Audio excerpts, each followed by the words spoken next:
Hi guys, follow me on Instagram to never ever miss any of my crazy updates. Hi guys and welcome to another vlog. I'm driving this. This is the Fiat चाबी अटक गई यार, vlog का start ही खराब हो गया. Anyways, this is not the original key. This is the Fiat Palio Adventure 1.6 and this car comes courtesy of Kedar being there to me. He's a massive Fiat fan. He had like 4-5 Fiats and he still has them, I guess. Anyways, that is the massively mad engine Fiat 16 valve.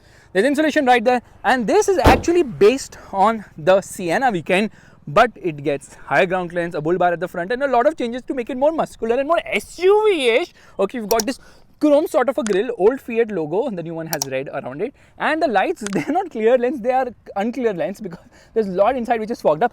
There is this bull bar which was legal when this car was launched. It's not legal anymore, and these fog lights are actually stock. Yes, this car actually came with these amazing looking fog lights. Meanwhile, it gets a projector light for the fogs. This is actually added aftermarket and sort of a crash guard as well. Now, the bumper is finished in black, which is kind of cost cutting, but it's part of the theme of this car. And then you've got this side molding as well to give it this presence. The tire size happens to be a 195 70 14. 195, I don't think that's stock. Stock wheels might be slightly smaller, but still it's big enough. It says 116 valve, I think 100 horsepower. The mirrors are also finished in black. You've got double roof rails, okay, because one is not enough, like double ones. And they're obviously functional. There's the antenna. Mirror is kind of chintu mintu. I don't want to move it. And it says adventure here on the door handles as well. This side footstep is actually standard. It actually came with the side footstep. And there you can see the design of the car from the side. It's kind of long, well, that's what she said. And the bumper at the rear is also finished in black. It says Adventure Sport right here. Lights are actually not that adventurous. And it says Fiat. I love the old Fiat logo. It says Bharat 3. That's what it's compliant. It's 2006 model. It gets a rear wiper washer and it says the mountains are calling. I can see the mountain somewhere. Anyways, let's open the boot of this vehicle, which means that I have to actually put the key inside. But unfortunately, this key will refuse to come out. Now it has. And we are just going to, open it. Yeah, it is so freaking heavy, but it doesn't go up easily. 460 liters is the boot space, I believe, and the parcel shelf is big enough. You can see storage space is nice, but you know what, that speaker, subwoofer and all that amplifier is taking all the space inside.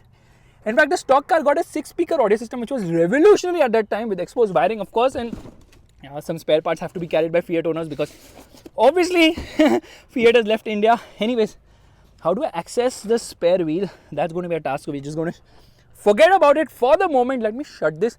Now, it goes down fast enough, but it doesn't come up so easily. Let's open the rear door because there's good amount of space on offer somehow. There's an ashtray here, which is kind of funky as well. It says lock, yeah. So actually, it doesn't have a dedicated button to lock and unlock the doors. You have to do it Ford style. Actually, Fiat did it before. And the seats are comfortable, but these are aftermarket seats, which obviously get adjustable headrests, but not for the center passenger because he never gets a head, yaar. Chalo andar baiठte hain. Okay, you can see there's decent amount of knee room and leg room. Yeah, knee room and leg room could be better actually. No scooped out seat back. Under support is poor. Headroom is also poor, and there's a handle as well as a hook. And seat belts get the height adjust function, which is kind of funky and cool as well. Now these seats, sort of leather treatment, very nice and comfortable, aftermarket of course. And the dashboard design looks fantastic to say the least. I really like the way the dashboard has been done in this car, and everything is driver centric of course. And this double red stitching is also pretty awesome.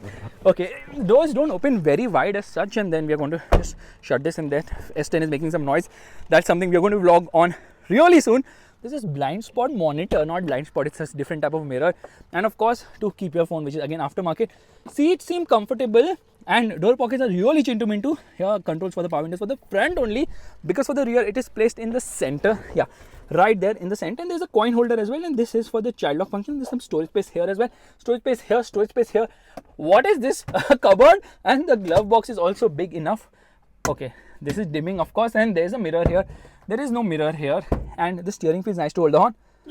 The horn is nice. This thing actually moves, everything moves. The instrument cluster is actually a nice looking unit. I love the way the dials have been done, and you know what, Fiat is the only car maker who does this.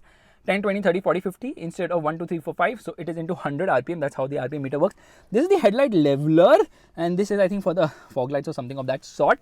Okay, let me shut the door. Listen to the thud, okay? Oh my god, that was proper thud.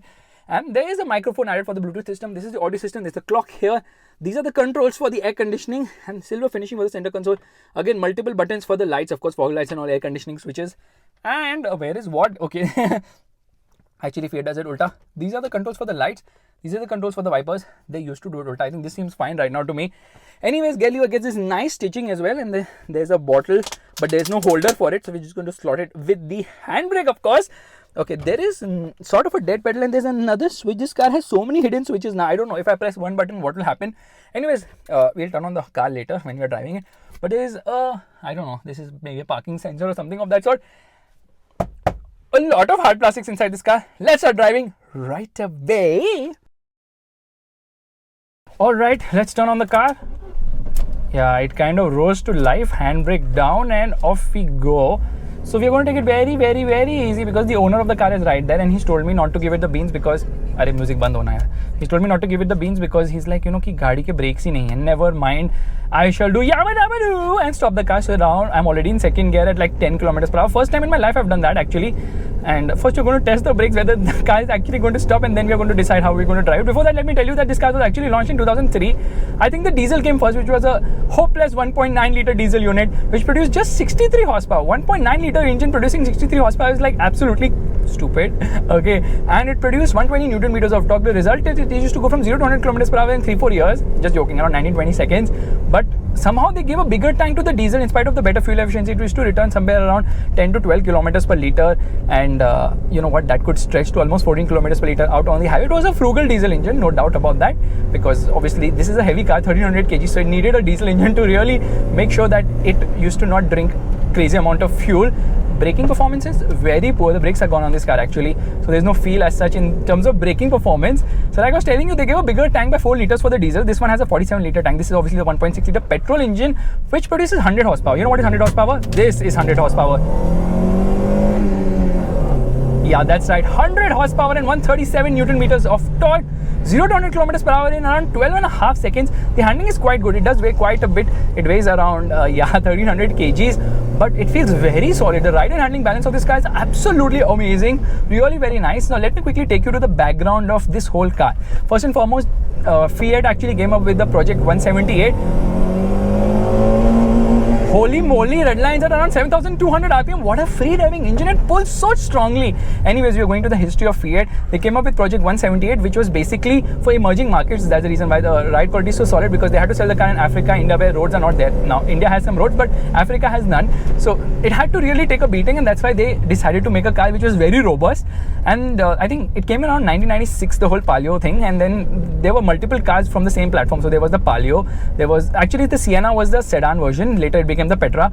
There was the Palio Adventure, this one, and there was also a Strada, which was actually the pickup truck version on the same platform. So they came up with a lot of versions of this car so that they could really penetrate into emerging markets, and they did a decent job, to be honest. But you know what, sales started to decline later on because of the poor fuel efficiency, lack of spares, and you know, just no service centers as well. That's why they tied up with Tata Motors, which happened to be a blunder because Tata Motors was so focused on selling their own cars that they were like, when you go to buy a Fiat car, they would say, why don't you buy the Tata car? I can give you a better discount as well. Anyways, the gearbox is kind of slick shifting. The gearbox is actually quite nice, and even the clutch is on the lighter side. The steering wheel is hydraulic, but it is decently light at low speeds. It's actually heavy, but it's not that heavy also, and offers good amount of feel and feedback. Body roll is decently well contained, and you can see the car actually feels enthusiastic around the corners. So it's a very fun car to drive, and even the gearbox is so nice. So it's actually very involving a car, this Adventure, and then it's very rugged. It can take a beating. No matter what the roads are, it can just glide over the worst of them. Now obviously this car is a little old, so I think the suspension is, or rather the shock absorbers have gone for a toss, but for the most part it's absolutely amazing. Yeah, you can see water comes, but I have to turn on the wiper separately. I turn on the rear wiper. Yeah, there I have to turn on the wiper separately. That's kind of funny. Turning radius is more than what is usually the case with cars of the same segment or the size. And in those times, around 2007, 8 and all, sorry, in 2000s, actually much before also, station wagon became a thing because Tata Estate came first, and then Maruti decided that we should have a pickup, or rather, sorry, what am I saying, estate version, station wagon version of the Baleno Altura. Okay, and all of them flopped. But this is a car which really deserved to sell because it's a fantastic car, but it did not sell unfortunately because I think it was too early or the Indian market just was not interested in at all. Now this is obviously front wheel drive, so it's not really off-road capable, but the ground clearance is enough so you can take it off the road. But later Fiat had jacked up the ride height of the Linea as well as the Punto, so I don't know what was happening on that front. Around the pedal now, right now, some wire is dangling and it's hitting me when I'm getting into the throttle. Is that a safety mechanism, speed alert system that no, Faisal, don't get on the accelerator? Jokes aside, let's get on the throttle. It sounds actually quite nice. This car has that soul, it has that mechanical feel. It somehow feels more like very engaging to drive here onto the throttle in second gear. Look at the kind of pull, okay?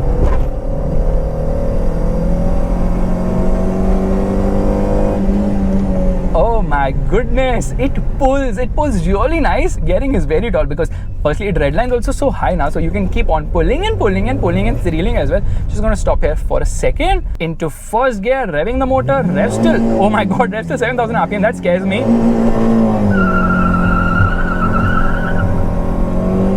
That is the level of performance of 100 horsepower, 16 valves, absolute crazy pull. The amount of wheel spin is absolutely obnoxious.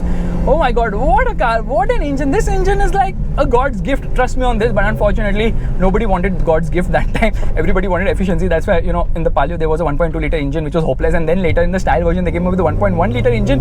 When everybody knew that the 1.2 litre engine is hopeless, Fiat decided, you know what, we should get a 1.1 litre engine with lesser power so that we can boost the fuel efficiency. Fuel efficiency was the biggest problem Fiat was facing in India. The cars never returned any kind of mileage, and then that's one of the reasons why Fiat cars did not sell, because they weighed a lot more. So in terms of safety, in terms of build and all, much better, but people were not interested that time also, and now also in terms of safety they were like, हमें हल्की गाड़ी दे दो, mileage दे दो, हम खुश हैं एकदम. Okay, yeah. Into second gear, will we be able to redline? I guess it's a upslope, but not a problem for this absolutely crazy motor.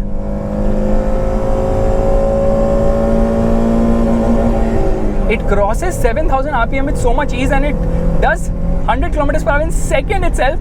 That is the level of performance. Absolutely bonkers. This is a car you don't need to actually get into higher gears at all. And around the corners, look at the composure of this vehicle. It goes so beautifully well, and then makes some sound from the tires because it can carry a lot of speed through the corner. So body roll is there, but it's decently well contained, and this is a car which I will actually get into fifth gear right now. Here we are into fifth gear.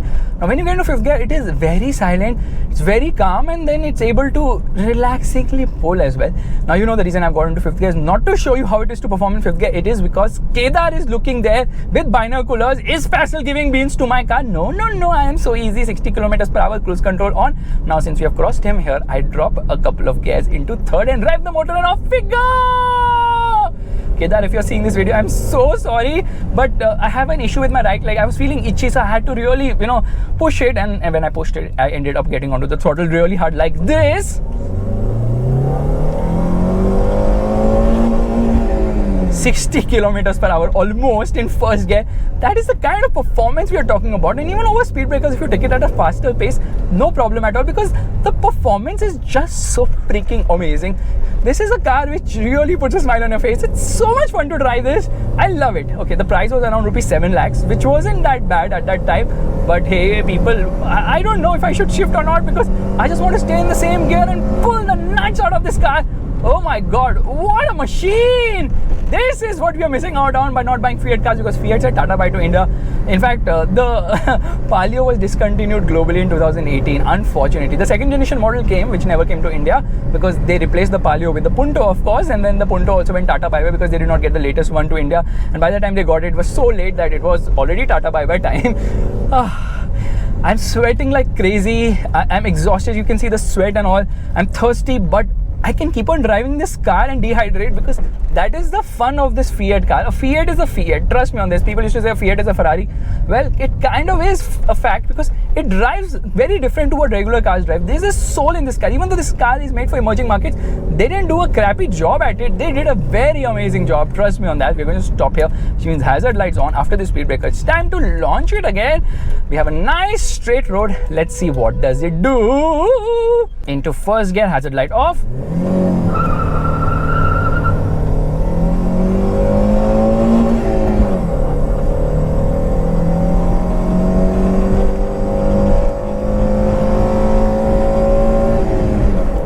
For a 15-year-old car, trust me on this, It feels very well put together. In fact, it will do a top speed of 175 kilometers per hour, which is really very nice as well. So guys, this is my vlog of the Fiat Palio Adventure. What a fantastic machine. So much fun to drive, really engaging. Yeah, it drinks a lot of fuel, and then Fiat service wasn't the best, and that's the reason you have to say tada bye bye to it. But if I look at in any other way, trust me, such cars are like iconic collector's item.